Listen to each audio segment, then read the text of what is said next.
ये एक white shirt मिल रही है 700 रुपये की अमेजोन पर, और एक सिमिलर वाइट शर्ट 1,14,000 की लुई विटॉन की वेबसाइट पर। दोनों दिखने में ऑलमोस्ट सेम, दोनों का काम सेम, बॉडी पे पहननी है। फिर भी लुई विटॉन कॉन्फिडेंटली चार्ज करता है 200 टाइम्स ज़्यादा प्राइस। आखिर कौन सी सुपर पावर है उनके पास, और क्यों एक रोलेक्स वॉच का वेट लिस्ट 2 साल तक चल सकता है? आज हम डिकोड करने वाले हैं वो साइकोलॉजिकल गेम जहाँ प्राइस सिर्फ एक नंबर नहीं, इमोशन का डिज़ाइन होता है। एक ऐसी दुनिया जहाँ दाम सिर्फ एक नंबर नहीं होता, बल्कि एक स्टेटमेंट होता है। पहले एक छोटा सा एक्सपेरिमेंट करते हैं। ये फाउंटेन पेन देखिए, क्या लगता है इसका प्राइस क्या होगा? डिसेंट क्वालिटी लग रही है तो मान लेते हैं 1,000। अब सोचिए अगर मैं कहूँ ये पेन हैंडमेड है इटली में, एक ऐसी कंपनी के द्वारा जो 120 साल से पेन मेकिंग के आर्ट में मास्टरी रखती है। अब प्राइस बढ़ा, मे बी 5,000। अब एक और ट्विस्ट, इस पेन को डिज़ाइन किया था मार्सेलो निजोली ने, एक वर्ल्ड फेमस डिज़ाइनर जिनके डिज़ाइंस को मल्टीपल इंटरनेशनल अवार्ड मिले हैं। तो अब क्या लगता है प्राइस क्या होगा? 10,000? अब सुनो, मार्सेलो निजोली अब इस दुनिया में नहीं रहे, और ये पेन उनका लास्ट डिज़ाइन था। बहुत ही लिमिटेड क्वांटिटी में बनता है, एक ट्रिब्यूट उनकी लेगेसी को। अब क्या लगता है 25,000? और आखिर में इस पेन पर उनका ओरिजिनल सिग्नेचर इंक्रेव्ड है। एवरी ईयर सिर्फ 100 पेन्स बनते हैं, और खरीदने के लिए एडवांस रजिस्ट्रेशन और फुल वेरिफिकेशन भी चाहिए। तो अब क्या? तो अब प्राइस क्या होगा? 1,00,000? शायद हाँ, शायद दुनिया में 1,000 लोग होंगे जो इस पेन की वैल्यू 1,00,000 से ज़्यादा समझते हैं। देखा आपने, हमने शुरू किया था 1,000 से तो पहुंच गए 1,00,000 तक। तो क्या बदला इन दोनों सिचुएशन के बीच? इन दोनों प्राइस के बीच में मैंने आपको पार्ट बनाया एक स्टोरी का। जैसे जैसे मैंने आपको एडिशनल इन्फॉर्मेशन दी स्टोरी के बारे में, पेन का प्राइस इंक्रीज होता गया। और इंटरेस्टिंगली मैंने आपको पेन के फीचर्स के बारे में एक वर्ड भी नहीं बोला। मैंने इंक की क्वालिटी, ग्रेप, गोल्ड लिप का जिक्र तक नहीं किया, सिर्फ स्टोरी बताई, और स्टोरी ने प्राइस को बढ़ा दिया। और अब रिवील करने का टाइम। ये पेन है अरोरा 88, प्राइस इंडिया में 71,000। कम है हमारे गैस से, बट लॉजिक वही है। Story creates value, desire defines the price, और इसी से हम लग्जरी प्राइसिंग समझना शुरू करते हैं। वो वाइट शर्ट याद है? लग्जरी ब्रांड्स यही करते हैं।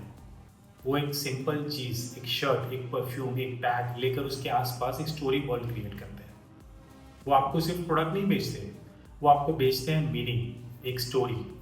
और जब मीनिंग अटैच होता है तो प्राइस ऑटोमेटिकली मल्टीप्लाई हो जाता है। लेकिन एक बात सच है, कभी कभी लग्जरी के प्राइसेस एकदम रिडिकुलस लगते हैं। जैसे ये बैग टैग, सिर्फ एक लेदर टैग, प्राइस 28,700। ये बॉल 1,60,000, यूज शायद डॉग फीडिंग के लिए। आई एम श्योर मेरा dog Bruno less luxury feel नहीं करेगा अगर मैं उसको अमेजोन के फीडिंग बॉल में ट्रीट दूँ। और ये बीच टॉवल 60,000। आई मीन टॉवल भी अब एस्पिरेशनल कैटेगरी बन गया। और ये देखकर समझना कि लग्जरी प्रोडक्ट्स इतनी कंट्रोवर्सी में क्यों रहते हैं शायद मुश्किल नहीं है। लेकिन सवाल यही है, क्या लग्जरी अनएथिकल है? क्या ये दुनिया के इनइक्वालिटी का सिंबल बन गई है? एक तरफ लोग रोटी अफोर्ड नहीं कर पा रहे, और दूसरी तरफ लोग अपने पेट्स के फीडिंग बॉल पर लाखों खर्च कर देते हैं। लग्जरी के क्रिटिक्स जैसे फिलोसोफर रसू कहते हैं, luxury corrupts morals and promotes pride. लेकिन एक और साइड भी है, लग्जरी क्राफ्टमैनशिप आर्ट को प्रिजर्व करता है। ये उन आर्टिजन्स को रोटी देता है जो परफेक्शन तक अपना स्किल ले जाते हैं। ये प्रोडक्ट्स हमारी क्रिएटिविटी की बाउंड्रीज को पुश करते हैं, जरूरी इंसेंटिव बन जाते हैं। और ज़रूरी बात यह है कि हम लग्जरी प्रोडक्ट्स बनाने को क्रिटिसाइज नहीं करते, पर उसे सेल करने को क्रिटिसाइज करते हैं। फिलोसोफर डेविड ह्यूम ने लिखा था, luxury is a sign of a civilized society. तो क्वेश्चन ये नहीं है कि लग्जरी गलत है, क्वेश्चन ये है हम उसे कैसे समझते हैं। आज ये कंपनीज बिलियंस में सेल कर रही हैं, और बायर्स बढ़ रहे हैं, इंडिया में भी, दुनिया भर में भी। लग्जरी बायर्स लॉजिकल नहीं होते, वो इमोशनल इकोनॉमिस्ट्स होते हैं। वो अपनी आइडेंटिटी बाय करते हैं, एक silent way to say I have made it. और लग्जरी ब्रांड्स उन्हें एग्जैक्टली वही फीलिंग बेचती है, achievement, access and appreciation, the 3 A's of luxury. Luxury ये कॉन्सेप्ट नया नहीं है, ये तो तब से है जब इंसान ने पहली बार सोसाइटी बनाई थी। सोचिए, एंशिएंट इजिप्ट में फराउस के कपड़े गोल्ड थ्रेड से बने होते थे। रोमन एम्परर्स के पास पर्पल डाई का एक्सक्लूसिव मोनोपोली, क्योंकि वो सबसे महंगा कलर माना जाता था।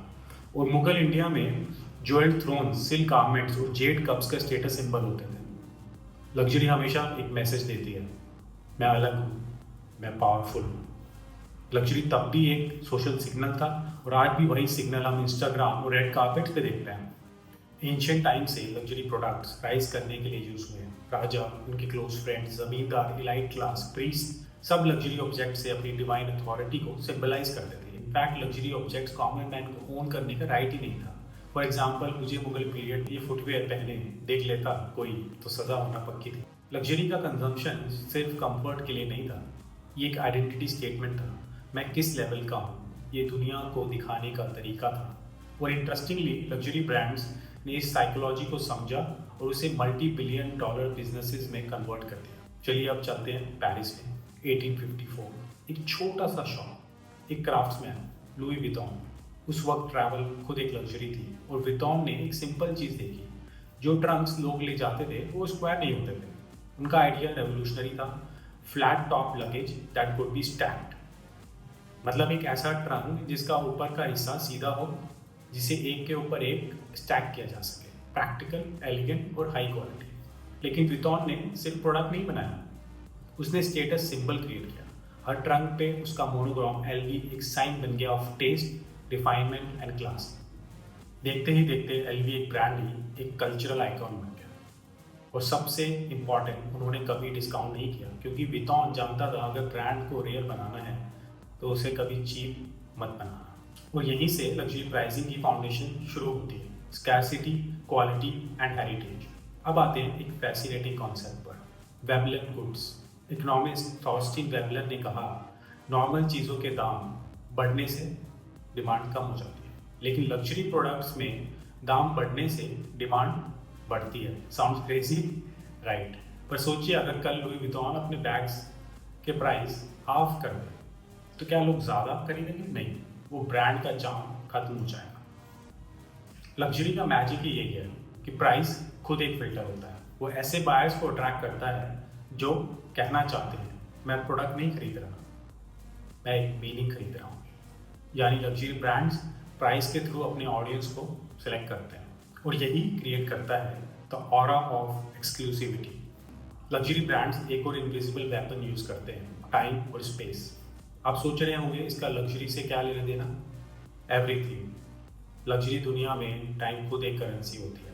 हमें इसका वर्किंग बैकलॉग, वेट लिस्ट 6 महीने से लेकर 3 साल तक, और लोग उस वेट को सेलिब्रेट करते हैं। लग्जरी ब्रांड्स टाइम को स्कैरसिटी टूल के जैसे यूज करती है, क्योंकि जब कुछ मिलने में टाइम लगता है उसका वैल्यू ऑटोमेटिकली बढ़ता है। फिर आता है स्पेस।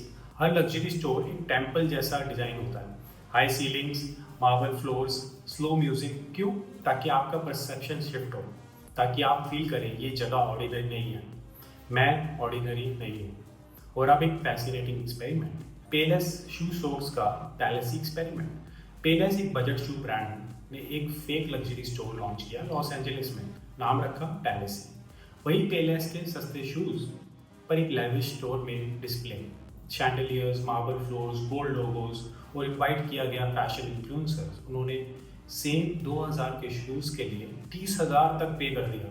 जब उन्हें बताया गया ये पेलेस के शूज़ हैं, उनके एक्सप्रेशंस देखने लायक थे। वही प्रोडक्ट, वही मटेरियल, सिर्फ ब्रांडिंग बदली और प्राइस 15 गुना बढ़ गया। यही एक परसीव वैल्यू का पावर है। लग्जरी सिर्फ प्रोडक्ट नहीं बेचती, परसेप्शन ऑफ वर्थ बेचती है। लग्जरी और टाइम का रिलेशनशिप बहुत स्पेशल होता है।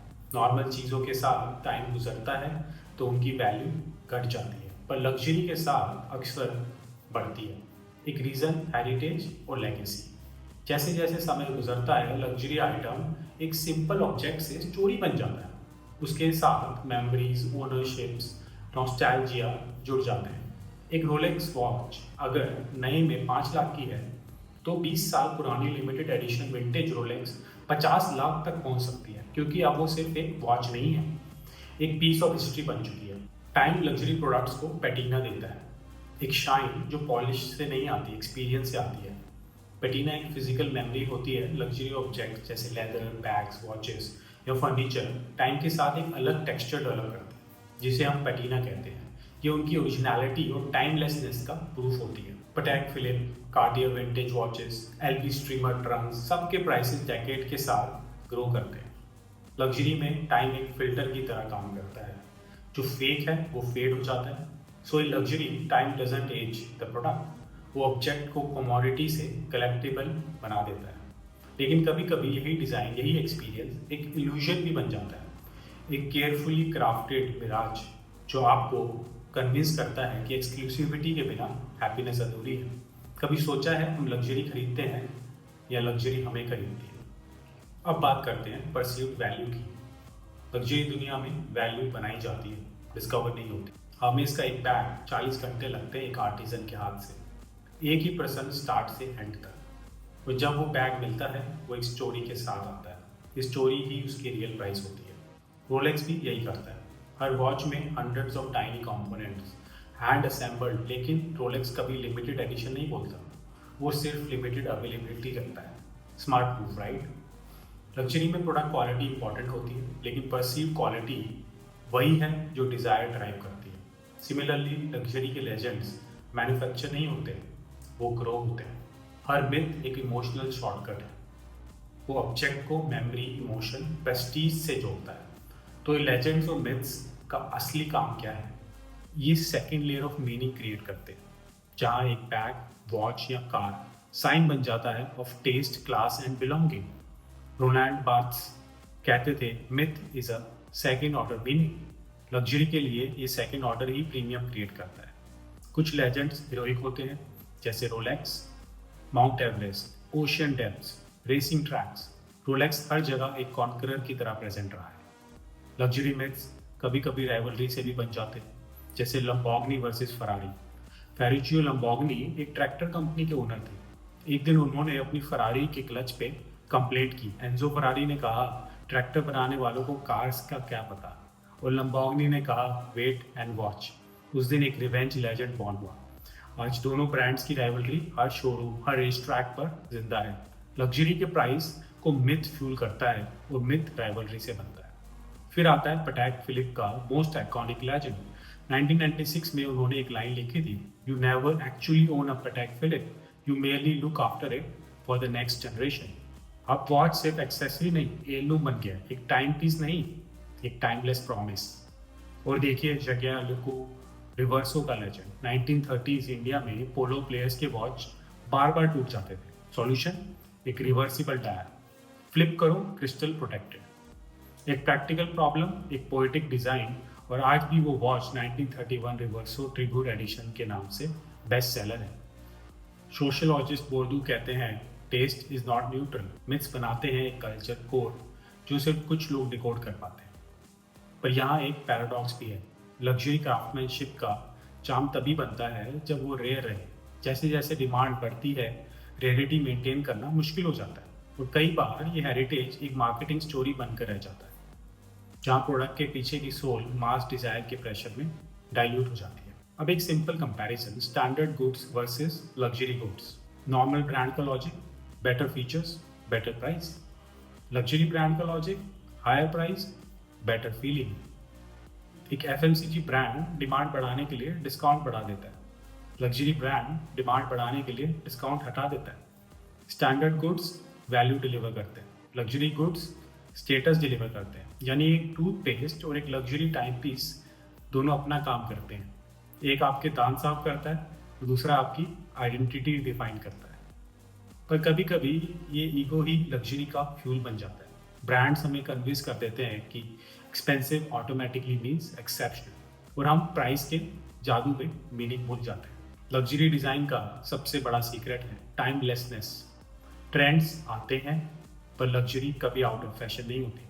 कार्टियर टैंक पॉन्च 1917 से आज तक, शनैल 2.55 1955 से icon, quilted leather, gold chain strap, carry नहीं इनहेरिट होता है। पोर्शा 911 1963 से सिल्हर्ट, ऑलमोस्ट सेम, टेक पर भी कैरेक्टर नहीं। रेबैन एविएटर्स फाइटर पायलट्स के लिए बने, आज भी कूलनेस एंड कॉन्फिडेंस का सिंबल है। लग्जरी डिज़ाइन तब टाइमलेस बनता है जब उसमें फैशन नहीं, फिलॉसफी होती है। क्रिटिक्स कहते हैं ये लाइटिज्म है, अप्रिसिएशन के नाम पर एक्सक्लूजन। बिलीवर्स कहते हैं ये क्राफ्टमैनशिप को इमॉर्टल बनाता है। तो शायद लग्जरी इलाइटिस नहीं, बल्कि सेलेक्टिव एप्रिसिएशन है जो हर किसी को समझ नहीं आता। लग्जरी का सबसे पावरफुल स्ट्रैटेजी कंट्रोल्ड स्कैरसिटी, मतलब सोची समझी कमी। कमी जो बनाई गई है ताकि हर चीज़ खास लगे। फरारी हर साल जितनी कार्स बना सकता है उतनी नहीं बनाता, intentionally fewer cars. Result demand हमेशा सप्लाई से ज़्यादा। शनैल एक अपने क्लासिक फ्लैट पैक के प्राइसेस 3 साल में 60% तक बढ़ा दिए, फिर भी हर साल सोल्ड आउट। क्यों? क्योंकि जब ब्रांड स्कैरसिटी क्रिएट करता है, कंज्यूमर उसे अर्जेंट लग्जरी के रूप में देखता है। लग्जरी में FOMO, fear of missing out, एक बिजनेस मॉडल बन चुका है। लेकिन सवाल उठता है, जब लग्जरी हर इंस्टाग्राम फीड पर दिखाई देती है तो क्या उसकी एक्सक्लूसिविटी खत्म हो रही है? आज लग्जरी ब्रांड्स स्ट्रगल कर रहे हैं मास डिजायरेबिलिटी और ट्रू रेयरिटी के बीच। मतलब जब कोई ब्रांड सबको चाहिए भी हो लेकिन मिले सिर्फ कुछ लोगों को। पर यही चैलेंज लग्जरी को इवॉल्व करने पे मजबूर करता है। अब लग्जरी सिर्फ ओनरशिप नहीं, एक्सपीरियंस बन गई है। Private runway shows, invitation only clubs, limited collaborations. Luxury का नया फेस है इंटीमेसी एंड एक्सेस। और यहाँ एक डीपर प्रॉब्लम भी है, लग्जरी अब सिर्फ एस्पिरेशन नहीं, एडवर्टीजमेंट बन गई।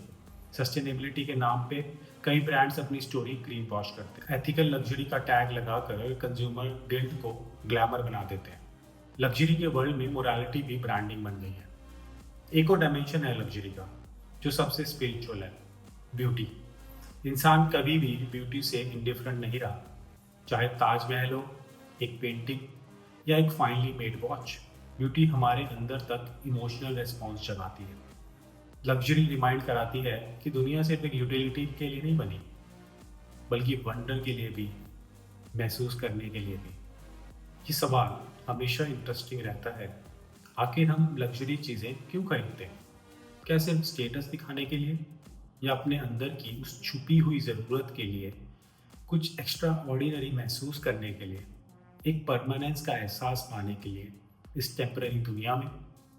लग्जरी दिखावे के लिए नहीं होती, वो एक फीलिंग है, कुछ रेयर चीज़ महसूस करने की, कुछ अलग सोचने की।